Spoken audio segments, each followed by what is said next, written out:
Go, commonly referred to as Golang, is an open source programming language which was developed by Google. Go was designed with the goal of being efficient, expressive, and scalable, making it suitable for a wide range of applications. These applications include web development, cloud services, system programming, network programming, and building scalable and concurrent applications.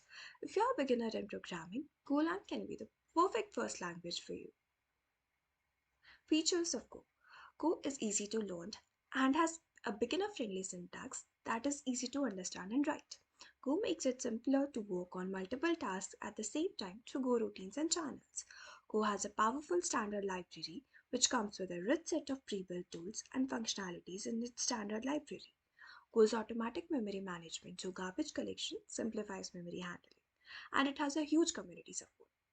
Trends. According to Stack Overflow Developer Survey, Golang is the 10th most popular programming language in the world and 7th most loved programming language. The number of Golang jobs in Indeed has increased by 250% in the past year. The number of Golang repositories has increased by 50%. According to a report, 2,787 companies use Golang in their tech stacks, including Uber, Google, Netflix, and Pinterest. Golang is a beautiful language. It's simple yet powerful. It's fast yet easy to understand. And if you're looking for a new language to learn, I highly recommend Golang. Thank you for watching.